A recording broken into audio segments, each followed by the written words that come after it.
Olá, pessoal. Uma alegria muito grande poder estar aqui com vocês. Nessa live, estou aqui com um pastor amigo, um filho até, pastor José Neto, presidente do Ministério Koinonia, aqui em Brasília, Distrito Federal. Uma alegria muito grande poder tê-lo aqui, meu grande amigo. Tá bom, querido? Fique à vontade. Nós estaremos tratando nessa linha do suicídio, da depressão. E eu quero antecipar dizendo o seguinte, que nós não estaremos tratando tecnicamente o assunto.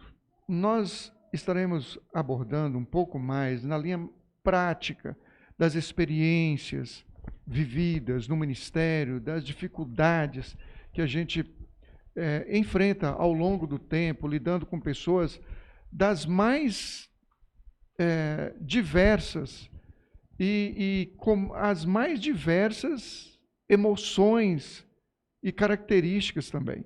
Então, nós estaremos trabalhando um pouco mais nessa linha. Inclusive, o pastor Neto teve a tristeza e a insatisfação de lidar com uma situação nos últimos dias com uma família que foi a sua ovelha, que também foi indiretamente a minha ovelha no passado e que por algum motivo resolveu tirar a vida. Ô, pastor Neto, eu queria te perguntar o seguinte, eu estava viajando, fiquei muito consternado com a situação, você me comunicou, mas assim, você lidou de forma direta com a situação junto à família, junto aos amigos, junto aos irmãos da igreja. Como foi essa experiência, pastor? Pastor, essa é uma experiência que a gente espera que outras pessoas não passem, porque talvez seja uma das mais dolorosas ministerialmente falando. Já acompanhei 3 casos em relação nesse sentido. Um dos casos de um jovem que também estava na igreja. Esse estava na igreja 3 semanas frequentando com a gente, estava lá firme. Num domingo à noite ele estava feliz, levou muitos amigos para a igreja, estava super animado. Mas na segunda de manhã, combinou com os amigos que assistiam um filme à tarde, mas 12h57 mais ou menos, porque ele escreveu numa Bíblia que eu dei para ele, ele marcou um versículo exatamente 12h57, e dali me ligaram falando, olha, o rapaz se enforcou.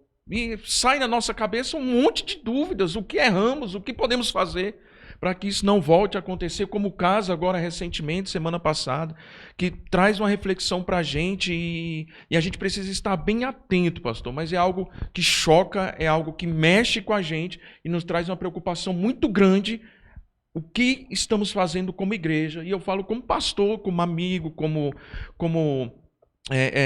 alguém que pensa, o que a gente pode fazer diferente para que isso não aconteça, Como conselheiros também, porque a gente é conselheiro, e a gente tem uma responsabilidade tão grande de estar atento, percebendo, porque Salomão até diz, procura conhecer o estado das tuas ovelhas.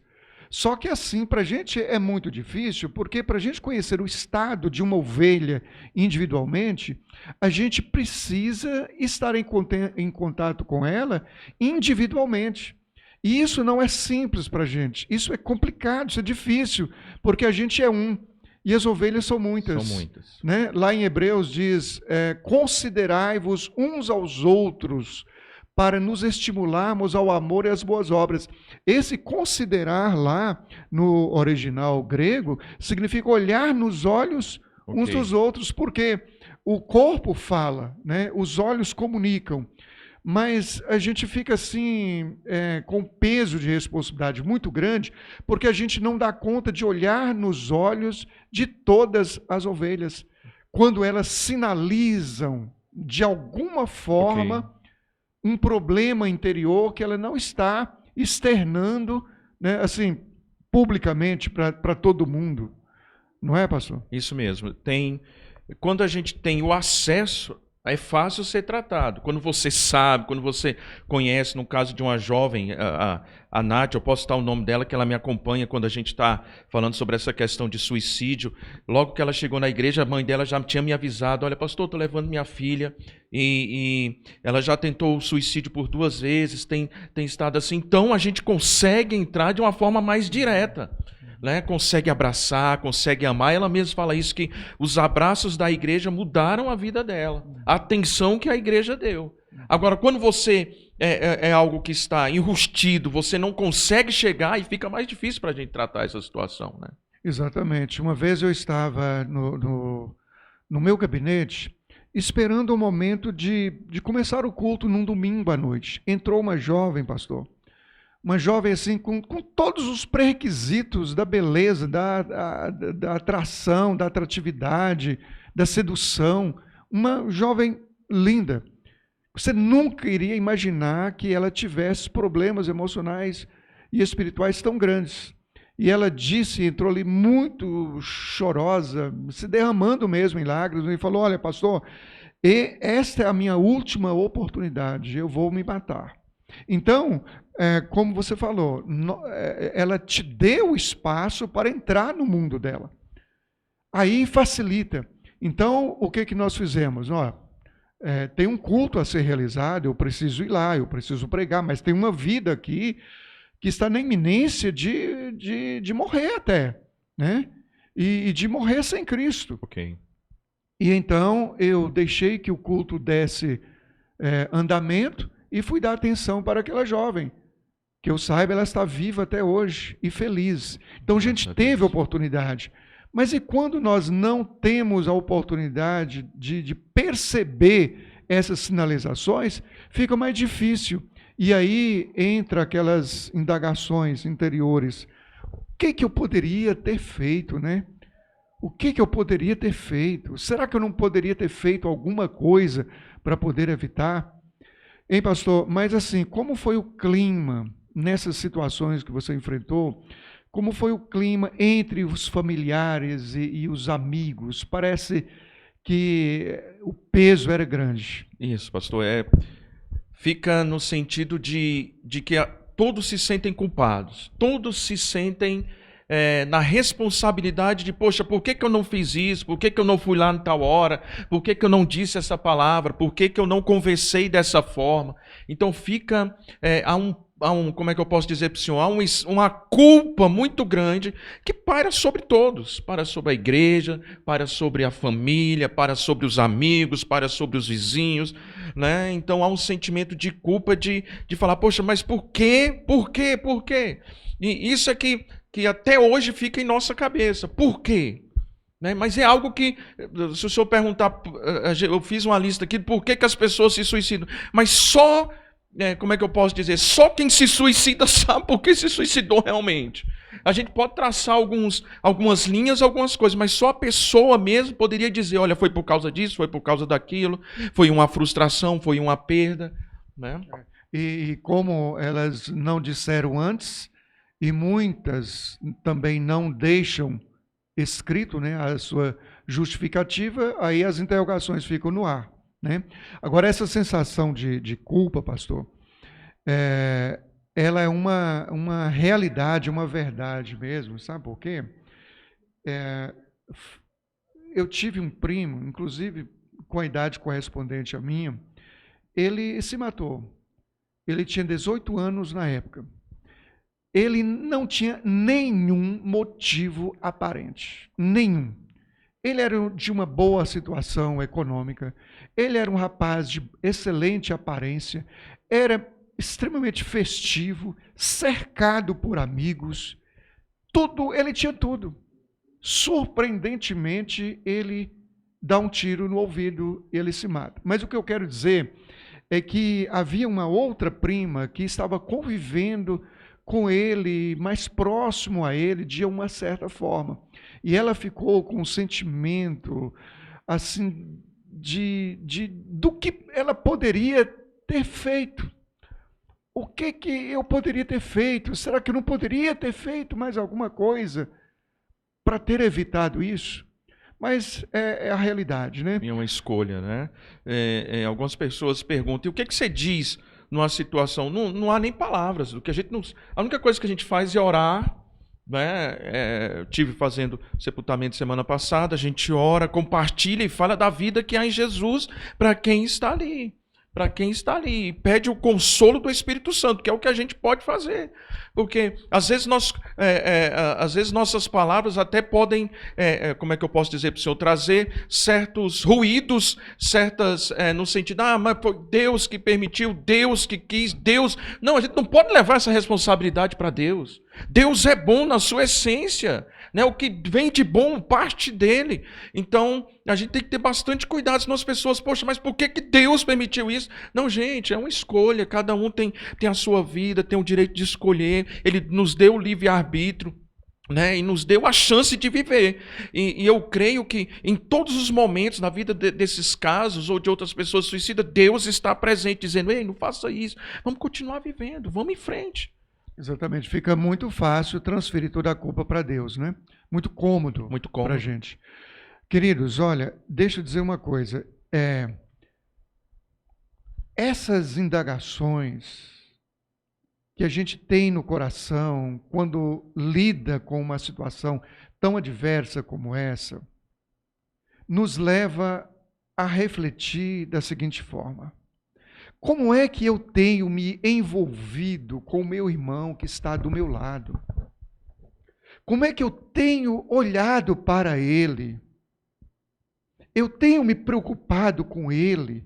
Ele está do meu lado, ele está esbarrando em mim, dentro do mesmo templo que eu, no mesmo espaço físico que eu, no trabalho, dentro de casa mesmo, por ali no meu meio, como eu tenho me envolvido com esse meu amigo, com esse meu irmão, com essa pessoa que eu conheço, como eu tenho olhado nos olhos dessa pessoa, tem me preocupado como de fato essa pessoa está. Isso nos exorta, viu, pastor, a nos envolvermos mais uns com os outros. Porque às vezes as pessoas dão sinais, dão evidências de que não estão bem, mas nós ignoramos porque isso traz dificuldade para a gente, traz peso, traz responsabilidade, e a gente vai passando. De repente, a gente recebe uma notícia que nunca gostaríamos de ter recebido. Exatamente, pastor. E uma das perguntas, aí eu falo agora abrindo o meu coração para vocês, uma das perguntas é por quê? No sentido de que, Senhor, o que nós precisamos fazer para que isso não volte a acontecer? E o Senhor me levou aquele texto daqueles 4 amigos que pegam aquele paralítico, abrem um buraco no teto e descem aquele paralítico até Jesus ali. E o Senhor disse que a fé deles foi que curou aquele paralítico. Eles amarraram aquele paralítico. Gente, tem gente que a gente vai ter que amarrar. Tem gente que a gente vai ter que carregar ali, mas pastor, isso é trabalhoso. Não, não pode ser trabalhoso. Sabe? E principalmente para a nossa vida pastoral, a gente tem que nos esforçar ao máximo para entender que tem gente que a gente vai ter que carregar, vai ter que levar até Jesus, mostrar Jesus para ele, dizer, olha, isso aqui é Jesus e é aquele que pode salvar. E através da nossa vida, eu tenho certeza que aquela pessoa será alcançada. Exatamente. O pastoreio, o discipulado é uma relação pessoal. Pessoal. Essa história aí de que você pode pastorear alguém mediante lives, mediante internet, que você nunca viu na vida. A ovelha nunca viu o pastor. Isso. O pastor nunca viu essa ovelha, nunca olhou nos olhos dela. Farsa. Isso é farsa. Isso não é pastoreio, isso é farsa. Pode colaborar alguma coisa com alguns estudos bíblicos, com algumas meditações. Você pode colaborar, mas o pastoreio mesmo fica muito a desejar.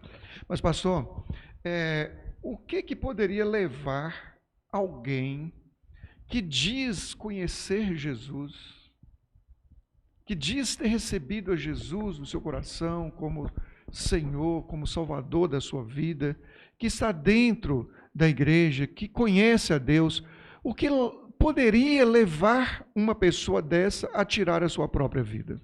Sabe, pastor, a gente deve ter diversos fatores, principalmente quando é a questão cristã, A gente está falando de alguém que já entregou sua vida para Jesus, alguém que conhece o Evangelho e resolve tirar a sua vida. Talvez seja um dos momentos mais duros. Aí a gente pensa em questões de doença, de enfermidade. A maioria das pessoas chegam para mim, pastor, e perguntam assim, o senhor ainda acha que depressão é frescura, é falta de Deus? Eu falo, não, eu acho que a igreja tem, eu penso que a igreja tem mudado em relação a essa questão de depressão, porque depressão, 30% das causas das pessoas que suicidam, provavelmente são pessoas que estão depressivas, estão indo nessa linha. Aí as pessoas, mas se a igreja entende, aí eu falo assim, olha, não, a igreja está entendendo que há questões até mesmo de hormônios, de neurônios, há questões físicas que te levam à depressão. Mas aí a pessoa fala, então o que a gente tem que fazer? Olha, do mesmo jeito que a depressão é uma doença, se você entende isso, você tem que entender que em Jesus há cura, em Jesus há libertação. E a pessoa tem que estar aberta para isso, a pessoa tem que estar aberta para receber isso. E muita gente tem pegado a dor dela e tem segurado essa dor, pastor. Parece que gosta de que as coisas fiquem doendo na sua vida. Não entrega essa dor para Jesus, confessa, sabe? Toma uma posição radical na sua vida. Mas não, eu gosto disso, isso aqui é bom, essa dorzinha é bom. Não, tem que se libertar disso. Às vezes a pessoa massageia a sua patologia, a sua doença, talvez para chamar a atenção, né? Para as pessoas perceberem que ela está triste, que ela está batida, que ela está melancólica. E a partir daí, então, as pessoas lhe dão mais atenção. Okay. Mas isso não é bom. Não faça isso. Exponha, compartilhe, reparta, divida isso. Só precisa prestar atenção numa coisa. Divida com pessoas certas. Divida com Deus em primeiro lugar, mas divida com pessoas certas, pessoas de confiança, que podem lhe trazer ajuda. Porque a gente não sabe onde é o fundo do poço. Exatamente. Pastor, a gente não sabe. Então não brinque de gostar, de ficar triste, gostar de uma vida melancólica. Não massageie isso, até porque, pastor, existe alguém por trás muito interessado em que essa melancolia, essa dor, essa tristeza se agrave ao ponto de se perder o controle. Okay. Que é Satanás, né? Que é Satanás. Então, assim como o ladrão veio matar, roubar e destruir, também o diabo veio matar, roubar e destruir. Okay. Então, ele tem interesse em matar alguém. E não interessa que posição social, que posição econômica, que posição na igreja a pessoa possa ter. Okay. Então, precisa ter cuidado. Há uma guerra espiritual muito grande, e se nós cedermos às pressões do adversário, como eu disse, nós não sabemos onde é que isso possa terminar. Então, muita vigilância, mesmo conhecendo o Senhor. Porque o que diz a Bíblia? Não deis lugar ao diabo. Nós estamos falando aqui agora, nesse tópico, de pessoas que conhecem a Deus. Esse texto, não deis lugar ao diabo, é para quem conhece a Deus. Porque quem não conhece a Deus já está nas mãos do inimigo, já está fazendo a vontade dele. Mas quem conhece a Deus não pode dar lugar a ele. Até porque, pastor, é o seguinte, o diabo, ele é muito evoluído e é muito esperto. E ele pensa assim, esse camarada aqui, ele nunca me dá espaço, ele nunca me dá lugar. Como ele está me dando essa chancezinha agora, eu não vou perder, porque pode ser que ali na frente eu não consiga mais. Então, não vou perder essa oportunidade. Então, não deis lugar ao diabo. Começou alguma tristezazinha no coração, joga fora. Repreenda, ore e procure fazer alguma coisa, se distrair, compartilhar com alguém. Bote para fora. Isso. Porque a guerra é forte, a guerra é pesada. Esses dias mesmo, conversando com um jovem, e já sabendo de algumas questões, o jovem, conversando com ele de cabeça baixa para mim, eu falei, olha nos meus olhos aqui. Quando ele olhou nos meus olhos, ele começou a chorar. E aí ele começou a desabar e começou a trazer Não, olha, eu tenho me cobrado muito, eu não aguento tudo isso, eu tenho um peso muito grande. Aí a gente começou a entrar dentro dessa situação, porque ele resolveu abrir. Enquanto ele esconde, enquanto a gente fica escondendo, por isso que o Senhor fala, olha, nós temos que trazer tudo para a luz. Tira das trevas, vamos trazer para a luz. Confia em alguém. Sabe, pastor, uma das coisas que nós fizemos lá foi, minha irmã é psicóloga e ela se dispôs a conversar com quem gostaria de conversar dentro desse sentido. Talvez a pessoa não consegue se abrir para um pastor, então quer um profissional? Tá bom, ela cedeu algumas horas e vai conversar, a pessoa já fez um atendimento essa semana, sabe, de algumas horas, então vai conversar, vai compartilhar, eu não sei o que ela conversou e nem me interessa, o importante é que essa pessoa se sinta segura e seja tratada dentro dessa tristeza, dessa angústia. Porque às vezes a gente está triste, todo mundo fica, mas o problema é a gente deixar essa tristeza nos acumular em nossas vidas de tal forma que um dia eu não queira mais levantar da cama, que eu não queira mais trabalhar, que eu não queira mais vir para a igreja. Isso sim começa a afetar o nosso dia a dia, né? A Bíblia diz, confessai as vossas culpas uns aos outros para que sareis. Então a confissão mútua, ela gera cura. Isso. Ela gera saúde. Então, exatamente como você falou, você não quer compartilhar com um pastor, com um amigo, com um discipulador, com um líder na igreja? Então, confesse, pelo menos para um profissional. Mas tem que botar para fora, tem que confessar, tem que expor. Isso mesmo. Né? Então, mesmo como cristão, e principalmente como cristão, você conhece a palavra, confesse um ao outro. Compartilhe. Está na Bíblia, você conhece Bíblia, então pratique Bíblia. Para que sareis, para que não chegue a esse ponto de não mais aguentar, não mais suportar. Não mais suportar. Agora, pastor, uma pergunta que pira os teólogos, pira os pastores, pira a gente, é a seguinte: um cristão que se diz ter Deus na vida e que quando morrer vai para o céu, se ele tirar a sua própria vida, será que ele ainda vai para o céu assim mesmo? Pastor, essa é uma pergunta muito, vamos dizer, muito dramática no sentido de qual resposta que a gente pode dar, mas ao mesmo tempo eu penso ela em dois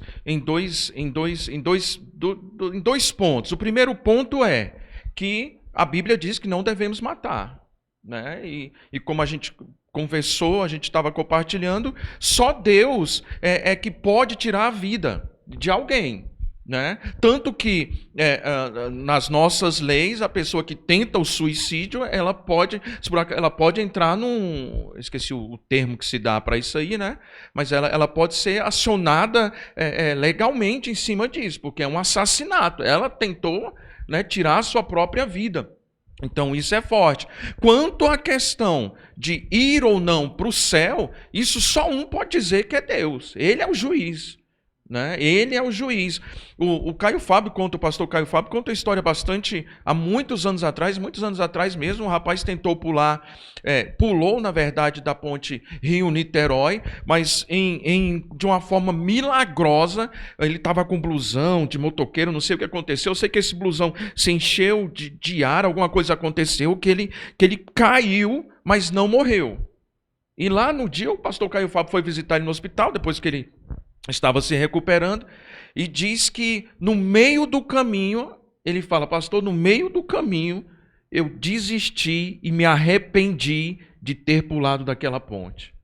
Então, né, graças a Deus que esse teve uma nova oportunidade, mas e se tivesse consumado? Né, se tivesse realmente cumprido aquilo que ele estava tentando fazer.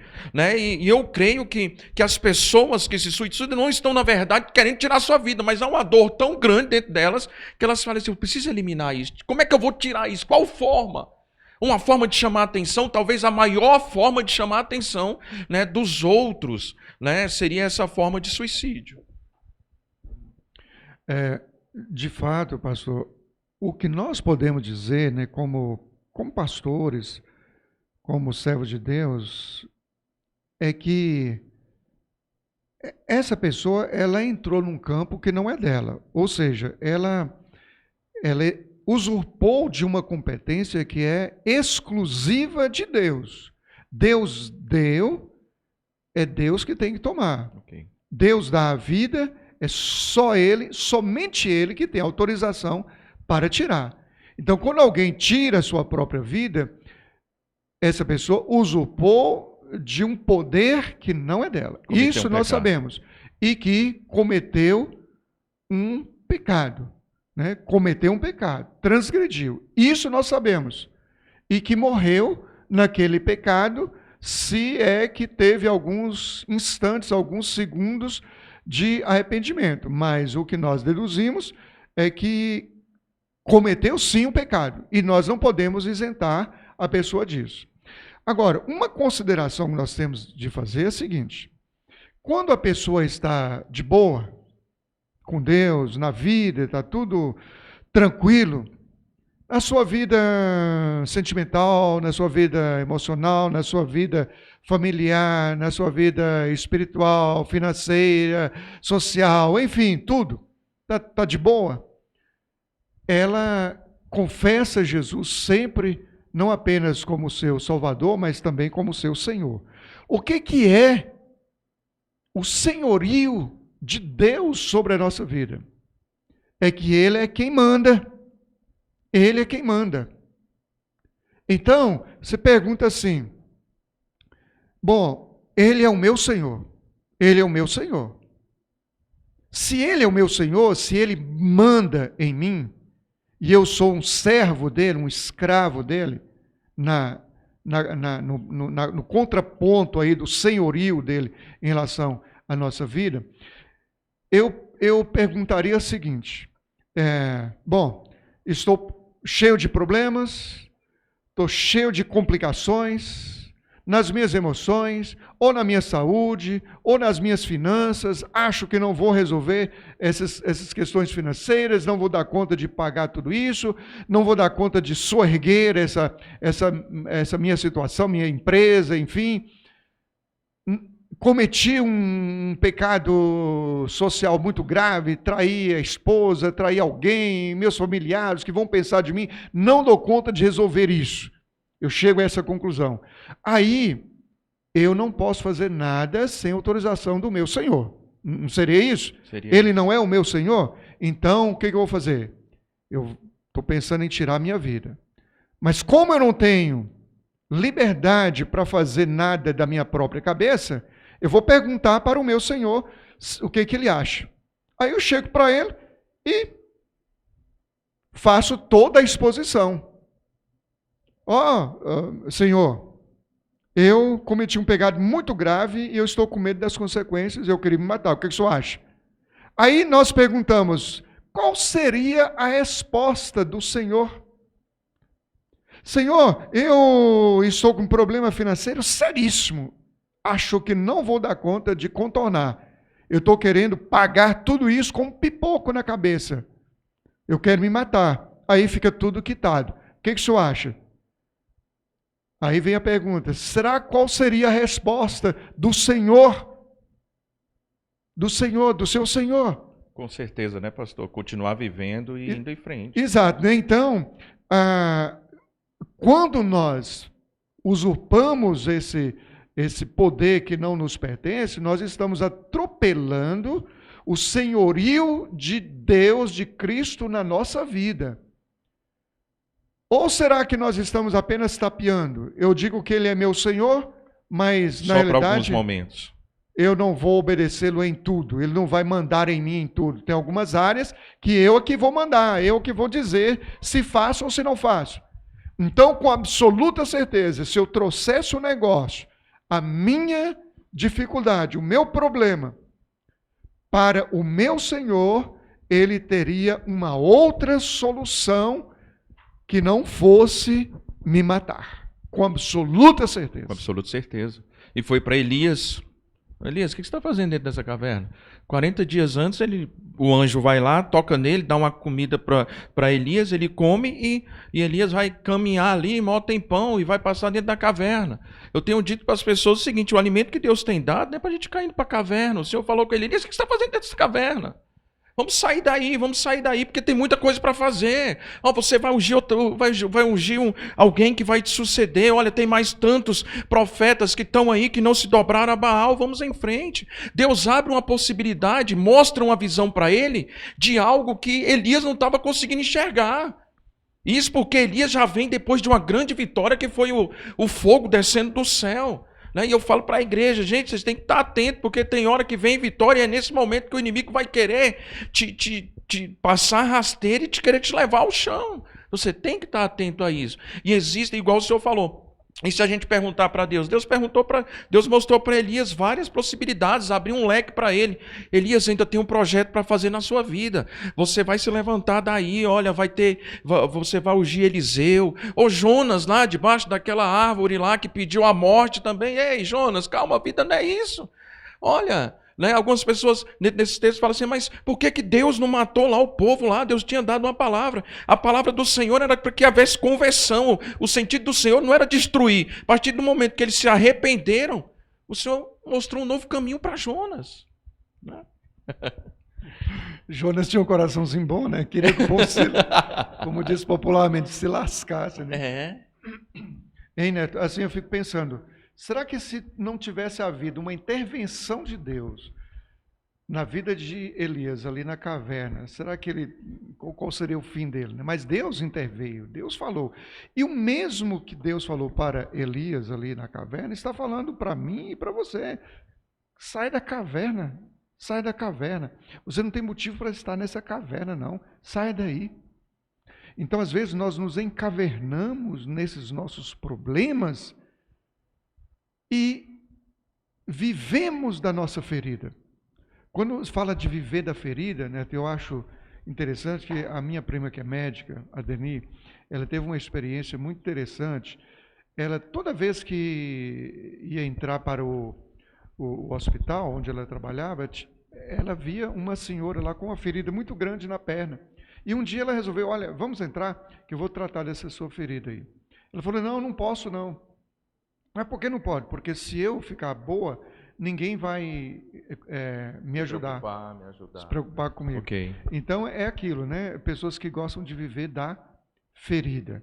Então, era a caverna dela, era o mundo dela. Caramba, vamos sair da caverna. Vamos nos desencavernar e produzir. Deus quer nos usar muito. Eu estava hoje um repórter de manhã estava mostrando um museu lá acho que em São Paulo, e lá havia um botão lá nesse museu, reset. E ele falou: tem muita gente querendo resetar 2020. A gente não tem como voltar atrás, mas em 2020 a gente enfrentou uma barreira. Isso tudo foi para nosso crescimento. Agora nós temos que pensar e avançar, e vamos crescer, e vamos em frente. Não tem se eu voltar em 2020 de novo, vai acontecer as mesmas coisas. Vai acontecer do mesmo jeito. E as pessoas pensam assim: vamos voltar tudo de novo. Não, você vai passar pelas mesmas dificuldades, pelos mesmos problemas, e você tem que vencer isso e ir em frente. Quando alguém diz, eu gostaria de resetar 2020, ele está querendo dizer assim: eu não aprendi nada. Exatamente. Com essas lições que Deus queria dar para mim. Não aprendi nada. Não aprendi sobre a brevidade da vida, a futilidade da vida. Não aprendi nada sobre o valor da riqueza, sobre o tempo, o valor da minha família, o valor dos meus amigos, o valor do meu trabalho. Eu quero resetar 2020. Eu não aprendi nada. Infelizmente é isso. Infelizmente. Porque Deus está nos ensinando muito com essas realidades de 2020. Com certeza. E a gente não pode permitir que essas lutas, essas dificuldades, nos oprimam e nos deprimam. Ok. Ao ponto de nos levar a tomar atitudes radicais, como muitos tomaram, de tirar as suas próprias vidas. Pelo contrário, aprender as lições que temos de aprender, que Deus quer nos ensinar para sermos melhores. Isso, pastor, um dos familiares foi no necrotério lá para ver a questão do corpo, e o atendente do necrotério disse que tem chegado 6 pessoas por dia que estão cometendo suicídio. Então, é um período em que a gente precisa estar bastante atento, mas também precisa estar querendo aprender algo do Senhor. Eu tenho certeza que dentro da família do Senhor, o Senhor aprendeu alguma coisa nesses dias que nós tivemos, né, todo mundo dentro de casa, eu dentro da minha família, muitos acertos, muitas coisas precisaram ser direcionadas nos nossos ministérios, na nossa área profissional, todas as áreas. E a gente teve que passar por isso, e talvez passaremos por outros momentos de dor na frente. Só que a gente não pode se apegar a isso é o meu, sabe, é a minha dor. E não tem que ir em frente, vamos em frente, gente. Aprendeu. Porque minha maior preocupação, eu disse para a igreja esses dias, minha maior preocupação, pastor, é a gente terminar o ano, não aprendeu nada, aí volta lá para o começo de novo, vai ter que passar por tudo. Então eu falo para a igreja, quanto mais rápido você aprender, mais rápido você passa de ano. Nas provações, naquilo que Deus nos coloca de desafio nas nossas vidas. Exatamente. E esse tempo, nós temos apenas um professor. Esse professor é Deus, né? Esse professor é Deus. Nesse deserto, nós só temos um professor. Isso aí. Não tem ninguém, só um professor.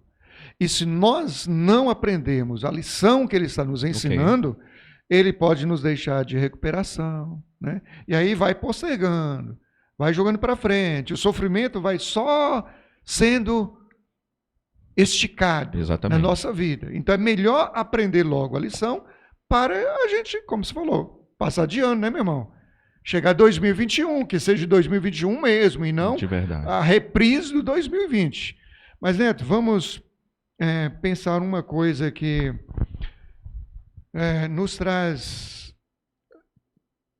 assim, perplexidade.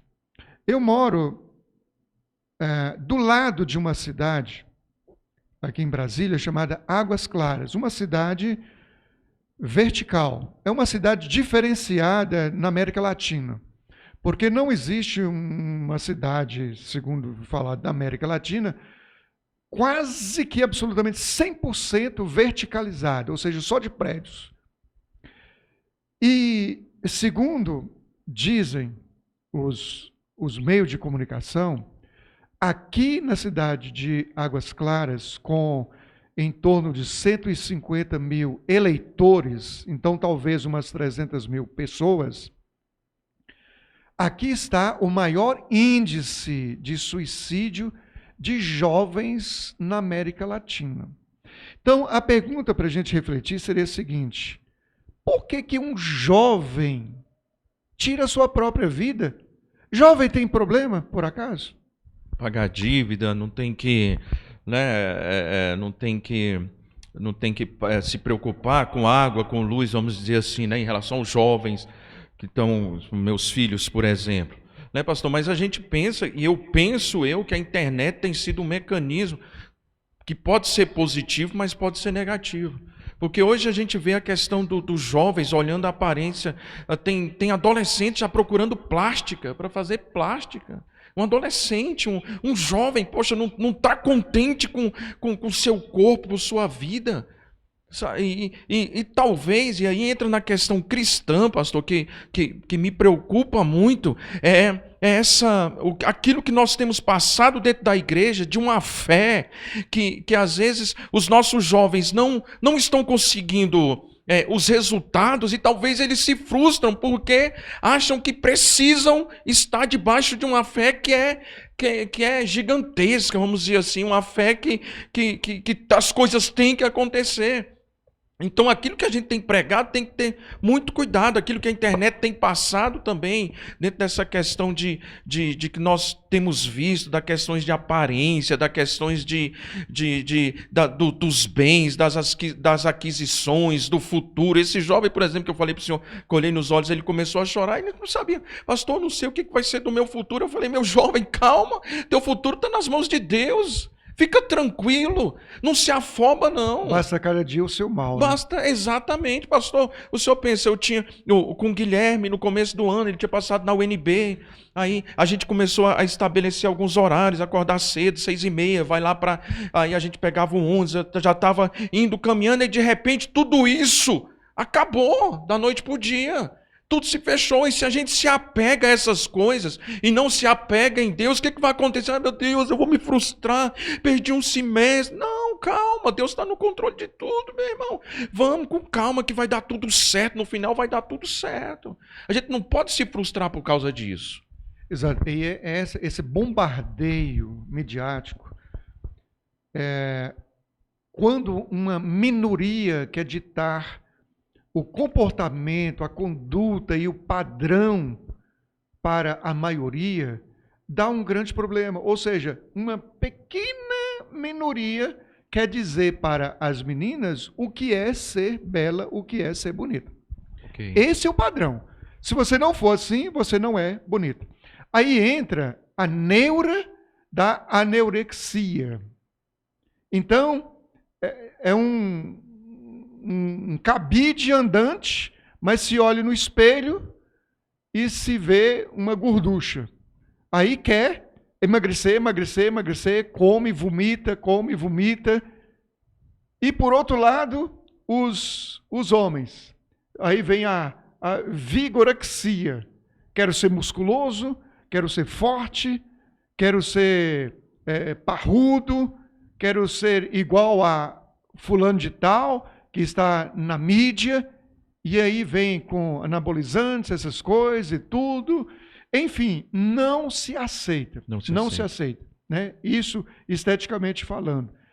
E aí, também, a geração de hoje é uma geração que não tem estrutura emocional para lidar com frustrações.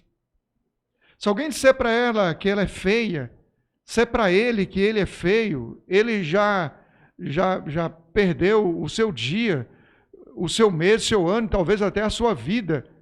Se ele não passar num concurso, não passar num vestibular, se ele não conseguir aquilo que ele intentou... Namorada. Enfim, se ele tiver de lidar com uma frustração... aquilo para ele é o fim, porque ele não está preparado para lidar com frustração. Ok. E pastor, entra nessa questão porque João vai dizer, olha, jovens, vocês são fortes, mas parece que a palavra de Deus está sendo desvirtuada de tal forma que na cabeça dele, não, vocês são fracos, vocês não prestam, olha, vocês não estão fazendo, não, mas se a gente entender essa palavra e compreender essa palavra, a gente vai sair muito mais forte, pastor. Jovens são fortes, sabe? Eu estava vendo, não sei se o senhor já reparou, mas qualquer coisa que você vai assistir na televisão, você tem um casal homossexual, você tem um casal ou duas meninas ou dois homens que está tentando passar uma naturalidade para os nossos jovens, e às vezes os nossos jovens estão vendo aquilo e não estão se aceitando do jeito que é. Aí começa a encher a cabeça de minhoca, de tantas coisas. Por isso a gente precisa estar atento. E João vai dizer, olha, vocês são fortes, jovens, eu vos escolhi porque vocês são fortes. Vocês não são fracassados, vocês não são perdedores. Sabe, tudo tem seu tempo. Tudo tem seu tempo na vida de cada um. Sabe, e a gente tem que respeitar isso, guardar disso e crer que Deus está nos levando para algo grande lá no futuro. Tudo tem o tempinho, sabe? Às vezes nós queremos atropelar. A gente viu um caso da menina de 10 anos e trouxe essa questão do estupro, né? A menina que ficou grávida, depois foi feito o aborto e toda aquela complicação. E tudo tem nos levado a pensar na nossa vida. Sabe, e a base do manual das nossas vidas está aqui, pastor. Se a gente começar a viver isso de verdade, igual o senhor citou um dos textos, confessar os nossos pecados uns aos outros para sermos curados, não é para ser perdoado, é para ser curado. E a igreja tem que se abrir para a palavra de Deus, a igreja precisa entender que há seres humanos dentro da igreja, pastor. Nós não somos super-homens, nós não somos super-pastores, nós somos pessoas que carecem de Deus. Exatamente. Você citou um texto muito importante e que há pouco tempo, há um mês, 2 meses, eu trouxe uma palavra sobre isso. Eu comecei dizendo assim, olha, eu vou falar sobre um texto que eu não entendo. Porque a Bíblia está dizendo, jovens, eu vos escrevi porque sois fortes. Mas o que nós vemos hoje, na nossa geração, que parece que a juventude não é forte. A juventude é fraca. Essa geração é fraca. É fraca emocionalmente porque não aguenta ninguém dizer que ele é feio. Não sabe lidar com nenhuma frustração. É fraca espiritualmente porque você não vê os jovens se despontando, liderando, conduzindo, assumindo, sucedendo os pastores mais velhos, os seus líderes mais velhos. E até fisicamente parece que são fracos, parece que até postura física, não aguenta trabalhar, pede para fazer um serviço ali, não tem força. São bombados, são tudo, mas não tem força, são fracos fisicamente. Então eu falei, olha, eu não entendo, será que a palavra de Deus está falando a verdade mesmo? Mas daí eu retomei e falei exatamente o que você disse. Se a Bíblia disse Amém. Que o jovem é forte, é porque é forte. Isso. Então, lance mão da sua força. Isso aí. Lance mão da sua força. Desistir de viver é um gesto de muita fraqueza. Percebeu a sinalização, as evidências da sua fraqueza, da nossa fragilidade, porque nós somos assim mesmos? Então, conforme já conversamos aqui, vamos dividir isso, vamos repartir isso, vamos buscar a solução. Busque em Deus e divida também com os amigos que eu tenho certeza que poderão me ajudar, né? Muito bem, pastor. Esse assunto ele não tem fim, né? E conforme eu disse no início, nós nos propusemos trazer esse assunto da maneira mais simples e informal possível, pautando mais a nossa vivência ministerial. Porque eu não sou médico nem psicólogo, o pastor Neto também não é médico, não é psicólogo. Nós trouxemos aqui experiências ministeriais. Pastor Neto, que palavra você daria para o jovem ou qualquer pessoa que está em casa agora que possivelmente poderia ter uma mente suicida? Pastor Isaías, eu peguei esse versículo como chave e pensando nesses dias, Isaías diz assim, Isaías 40, 29, diz, ele fortalece ao cansado e dá grande vigor ao que está sem forças. É a Bíblia que está dizendo isso. Ele vai dizer, olha, mas os que esperam no Senhor renovarão as suas forças. Eu digo para quem está nos ouvindo, para quem está nos vendo, talvez quando esse vídeo estiver passando, eu creio que Deus tem uma solução para você. Não desista de viver. Isso que você está passando, todo mundo passa. Não pense que você está só. Deus disse a Elias, Elias, você não está só. Você não está sozinho, Elias. Ei, eu estou te dando comida, mas não é para ficar em caverna. E ele mandou Elias voltar ao caminho. E quer dizer que aquele caminho que Elias fez, depois de ter comido aquela comida, não era o caminho que Deus queria que ele tivesse feito. Então, sabe, saia desse caminho que você está fazendo, volte agora, sabe, reverta essa situação. O Senhor está pronto a te ouvir. Se você quiser, dobre o seu joelho agora, sabe, fale com Ele agora, abra o seu coração para Ele vai te dar forças. Eu sei que algumas pessoas dizem, mas pastor, depressão. Gente, em Jesus tem solução para tudo. Jesus tem solução para os meus problemas, para as minhas dificuldades, sabe? Ele tem solução para os seus problemas e para as suas dificuldades. Você está se sentindo cansado, talvez você está dizendo assim, eu não tenho mais força nem para levantar, pastor, eu não tenho mais força nem para caminhar. Eu quero te dizer, ore ao Senhor que Ele vai te dar forças, reanima a tua vida, não viva do que você está vendo na internet, na vida dos outros. Deus tem um projeto, um plano para a sua vida, e Ele tem grandes coisas para fazer na sua vida. Ele tem muitas coisas para fazer na sua vida. Ele está dizendo para você, se você parou para ouvir esse vídeo e está nessa situação, é porque Ele tem algo sobrenatural para fazer na sua vida. Creia nisso, em nome de Jesus. Os que esperam no Senhor renovam as suas forças. Então, você não tem esperança mais econômica?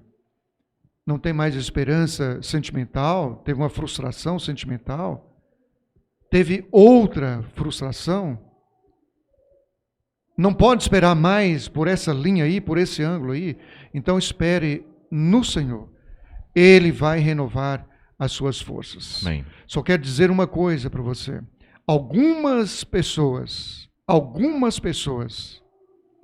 que propuseram em seus corações tirar as suas próprias vidas, disseram depois: eu só não tirei a minha vida porque eu tinha medo de ir para o inferno.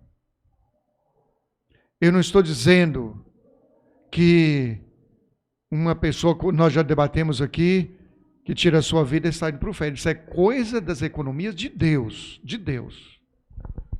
Mas não entre para usurpar uma competência que é só de Deus. Não entre.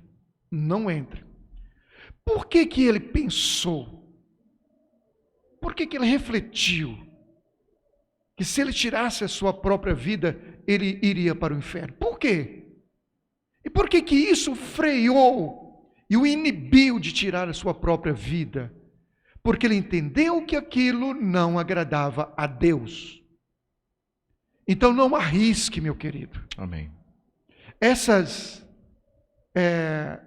teologias modernas que não são, mas parecem mais uma apologia, e eu falo isso com muito respeito, mas parece uma apologia do suicídio, dizendo que não, pode ir para o céu sim.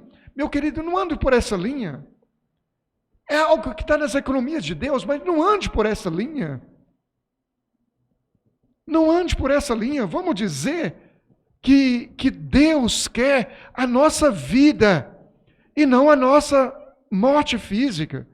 Deus quer que nós vivamos. Ele quer nos unir. Aliás, nos usar. Ele quer nos usar para a obra dele. Você é precioso para ele. Eu gostaria de, juntamente com o pastor Neto, orar com você e por você agora. Amém. Repreenda essa mente suicida. Tire isso da sua cabeça. Em nome de Jesus. Tire isso da sua cabeça. Você pensa assim, eu vou me matar, vai ficar todo mundo preocupado com a situação, olhando para mim, pensando em mim, perguntando a meu respeito. Meu querido, deixa eu dizer um segredinho para você. Realmente isso vai acontecer. Mas vai ser um dia, 2, 3, 4, 5, de repente todo mundo vai te esquecer, tá? Então isso não vale a pena. Não chame a atenção das pessoas, tirando a sua própria vida, não vai valer a pena. Se você é marido, quer chamar a atenção da sua esposa, fazê-la sofrer por isso, ela vai sofrer uns dias. Amanhã vai estar casada de novo. Do mesmo jeito vai ser o contrário. Então, não procure chamar a atenção das pessoas, seus amigos, seus parentes, seu cônjuge, tirando a sua própria vida. Não vale a pena. Deus não se agrada disso. Busque esperança em Deus. Aí fora diz, a esperança é a última que morre. A Bíblia diz, a esperança nunca morre. Amém. Não desista. Amém. Não deixe de esperar no Senhor. Amém. Vamos orar, pastor, por Amém. todo mundo? Deus, nós oramos agora a favor dessas vidas, Deus. em nome de Em Jesus. nome de Jesus. Que essas reflexões simples aqui, ó Deus, possam atingir esses corações Em nome de Jesus. agora, Deus, que estão com intenções que não agradam ao Senhor, que estão com intenções de usurpar de um poder que pertence apenas ao Senhor, Amém, Senhor. de tirar as suas próprias vidas. Deus, em nome de Em nome Jesus, de Jesus, intervém agora, Em nome de gere Jesus. nesses corações esperança, e que essa vida, ou essas vidas possam ser retomadas, Em nome de Jesus. reavivadas, Em nome de reativadas, Jesus. e que possam ser usadas pelo Senhor, inclusive com grande testemunho de superação das dificuldades. Nós Amém. oramos em nome do Senhor Jesus Cristo. Muito obrigado, meu querido. Deus te abençoe tremendamente. Estamos à sua disposição. Você pode ter acesso tanto a nós como ao meu colega, pastor José Neto. Amém. Deus te abençoe. Obrigado a todos. Um abraço.